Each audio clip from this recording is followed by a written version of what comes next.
Yeni bir videodan daha herkese merhaba. Ben Sefa Kandemir. Yeni Volkswagen T-Roc. Çıktığı ilk günden bu yana çokça sevilen T-Roc, makyajlanan yüzü ve yenilenen sürüş destek özellikleriyle 2022 yılında bizlerle olacak. Makyajla birlikte neler değişti? SUV sınıfında rakipleriyle arasındaki olan farkı yenilenen tasarımıyla daha da açmayı başarabilecek mi? Tüm bu soruların cevaplarını ve çok daha fazlasını en anlaşılır şekilde öğrenmeye başlayalım. Videoya geçmeden önce bizi abone olmadan takip eden sevgili izleyicilerimize kanalımıza abone olmalarına, videoyu beğenmelerini ve sevdikleriyle paylaşmalarını hatırlatmak istiyorum. Şimdiden çok teşekkürler.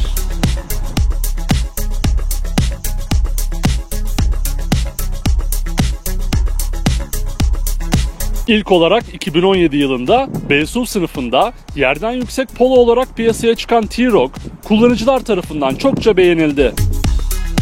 Kendine has karakterize tasarımı ve Volkswagen kalitesiyle birlikte müşteri portföyünü genişleten T-Roc, Tiguan ile T-Cross arasında varlığını sürdürüyor.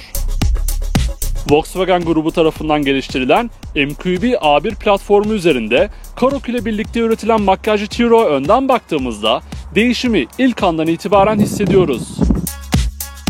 Makyaj öncesinde daha basit duran bir tasarıma sahip olan T-Roc'ta makyajla birlikte değişen ön panjur dikkatimizi çekiyor. İlk olarak yeni Golf ile hayatımıza girip hemen ardından yeni Polo'da gördüğümüz panjur boyunca uzanan led aydınlatma makyajlı T-Roc'a bir hayli yakışmış. Buna ek olarak aydınlatma grubu teknolojisiyle değişen T-Roc'ta Volkswagen'in son nesil IQ Light Matrix farlarına yer veriliyor. Tampona indiğimizde en büyük değişim T-Roc'un ikonik 6 köşeli gündüz farlarında yaşanıyor. R-Line ve R donanımlarda tamamen kaldırılan bu farlar baz donanımda yalnızca gündüz ledi olarak kullanılacak. Makyaj öncesindeki sinyal lambası görevi ise ana far grubuna teslim edildi. Sert köşeli tasarımdan uzaklaşan yeni T-Roc'un ön tasarımı benden ilk artı puanlarını kapmayı başardı. Yeni Volkswagen T-Roc'un profiline geçtiğimizde makyaj öncesiyle arasında neler değişti? Öğrenmeye hazır mısınız?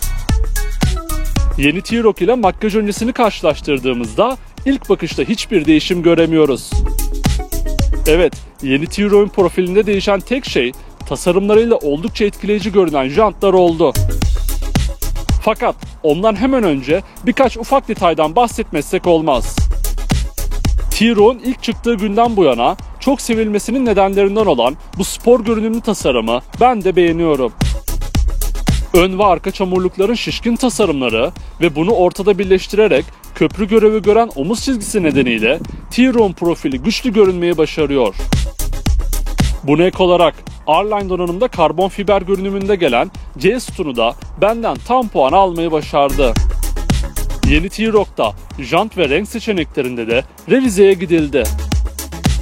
Etkileyici 5 yeni renk seçeneği ve tamamen yenilenen 17 ve 19 inç büyüklüğünde jantlarla yeni T-Roc'ta zevkinize uygun kombinasyonlar yapabilirsiniz.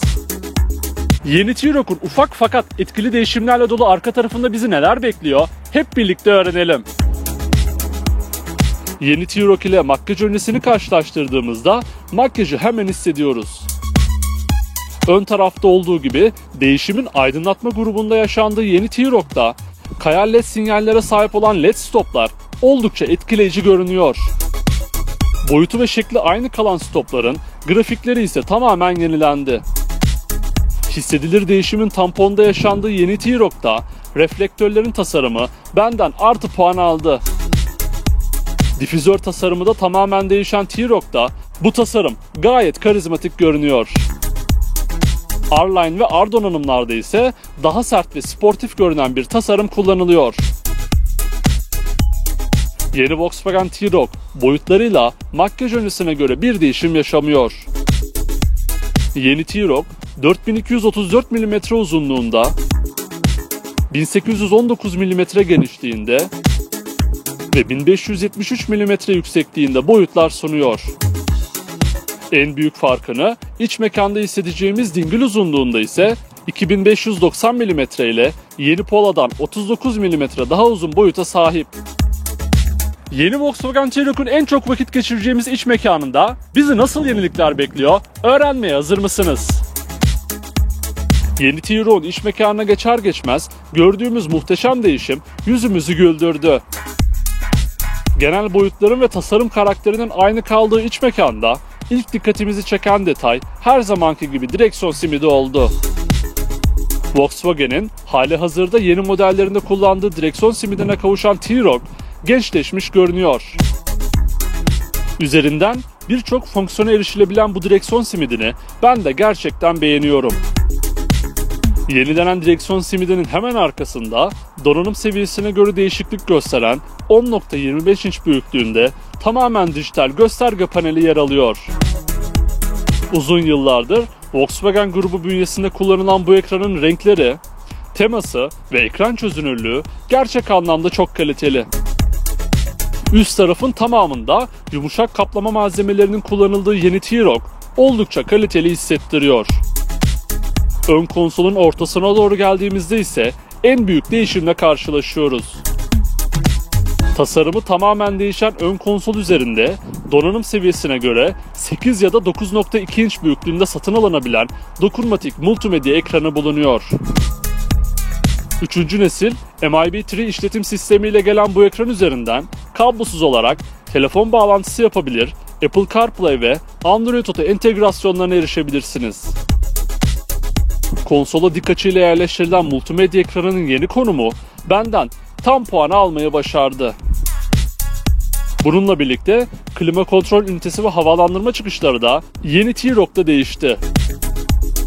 Fiziksel tuş ve butonların tamamen ortadan kalktığı çift bölgeli klima kontrol ünitesini ben gerçekten beğendim. Klima kontrol ünitesinin hemen altında 2 adet USB-C bağlantı noktası, 1 adet çakmaklık ve kablosuz şarj pedi yer alıyor. Ayrıca üzerinde vites konumunu ışıklı şekilde gösteren vites kolu da şık görünüyor. Konsolun arkasına doğru işlevsellik konusunda biraz problem olabilecek 2 adet bardaklık ve onun hemen yanında bizi mutlu eden elektronik park freni kendine yer bulmuş. Buna ek olarak içinde saklama alanı bulunan ayarlanabilir kol dayama da bizi mutlu etti. Yeni T-Roc'un yüksek kalitede üretilen kumaş koltuk takımları da artık standart olarak sunulacak. Siz ise bu koltukları opsiyonel şekilde elektrikli olarak satın alabileceksiniz. Bununla birlikte yeni T-Roc'da ambiyans iç ortam aydınlatması ve açılabilir panoramik cam tavanda bulunuyor. Yeni T-Roc'un segmenti ve tasarımına göre iyi diyebileceğimiz baş ve diz mesafesi sunan arka koltuklarına geçtiğimizde neden çok sattığını daha iyi anlıyoruz. Cam tavansız modelde 982, cam tavanla birlikte 961 mm baş mesafesi sunulan arka koltuklar diz mesafesi konusunda biraz problemli. Buna ek olarak arka yolcular için 2 adet USB-C bağlantı noktası ve havalandırma çıkışlarının varlığı diz mesafesini bize unutturdu. Yeni Volkswagen T-Roc bagaj hacmi konusunda kup tasarımı nedeniyle rakiplerine kıyasla bir tık daha düşük bagaj alanı vaat ediyor. Yeni T-Roc arka koltuklar normal konumundayken 445 litre, arka koltukları yatırdığınızda ise 1290 litre bagaj hacmi sunuyor.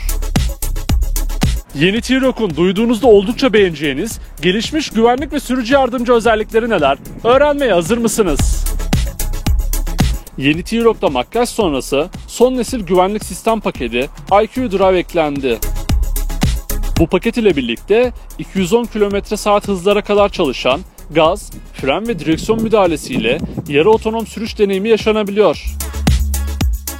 Buna ek olarak istenmeyen kazaların önüne geçebilecek ön çarpışma asistanı, yol üzerindeki trafik işaretlerini, GPS haritaları ve anlık trafiği takip ederek gazı, freni ve direksiyonu yönetebilen adaptif hız sabitleyici ACC, 60 km/s hızdan sonra çalışarak araç şerit dışına çıktığında sizi uyaran şerit takip asistanı, park konusunda problem yaşayanlar için aracın kendi kendini park etmesini sağlayan park asistanı, kör noktanızda kalan araçları aynalar üzerindeki ışıklar ile size gösteren kör nokta uyarı asistanı ve çok daha fazlasına yeni Volkswagen T-Roc'ta sahip olabilirsiniz.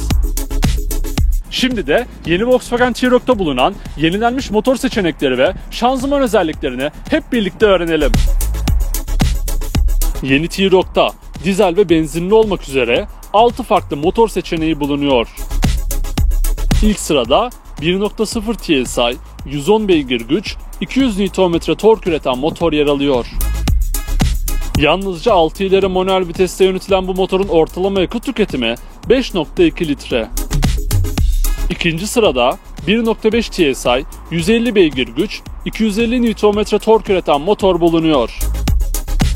6 ileri manuel ya da 7 ileri DSG ile satın alınabilen bu motorun ortalama yakıt tüketimi 5.3 litre olarak kayda geçiyor.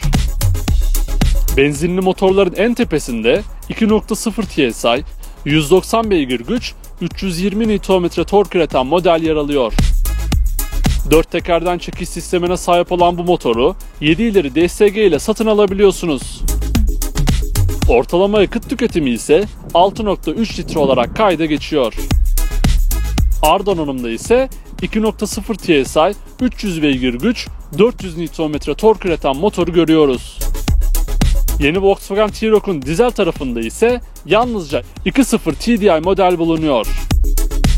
115 beygir güç, 300 Nm tork üreten 6 ileri manuel, ortalama 4.3 litre tüketen motor ve 150 beygir güç, 300 Nm tork üreten 7 ileri DSG, ortalama 4.2 litre sarf eden motor seçenekler arasında bulunuyor. En üst seviyede ise 2.0 TDI, 150 beygir güç, 320 Nm tork üreten 4Motion 4 çeker dizel T-Roc yer alıyor. Bu motorun ortalama yakıt tüketimi ise 4.6 litre olarak kayda geçiyor. Yeni Volkswagen T-Roc 2022 bahar itibariyle tüm Avrupa'da 23.495 eurodan başlayan fiyatlarla satışa sunulacak. T-Roc'un güncel Türkiye fiyatı için sizleri yorumlar kısmında bekliyor olacağım. Yeni Volkswagen T-Roc'un baştan aşağı değişen tüm özellikleri bu şekildeydi. Ben yeni T-Roc'u gerçekten çok beğendim. Fakat satın alır mısınız diye sorarsanız o konuda biraz düşünceliyim. Hatta yeni Karao'yu yakından tanıdıktan sonra bu konudaki fikrimi daha net şekilde paylaşabilirim. Peki siz yeni Volkswagen T-Roc hakkında ne düşünüyorsunuz? Aklınıza takılan her şeyi ve yeni T-Roc hakkındaki görüşlerinizi yorumlar kısmında bizimle paylaşabilirsiniz. Ayrıca sonraki videolardan anında haberdar olabilmek için kanalımıza abone olmayı, videoyu beğenmeyi ve sevdiklerinizle paylaşmayı unutmayın. Bir sonraki videoda görüşmek üzere. Kendinize iyi bakın. Sağlıcakla kalın.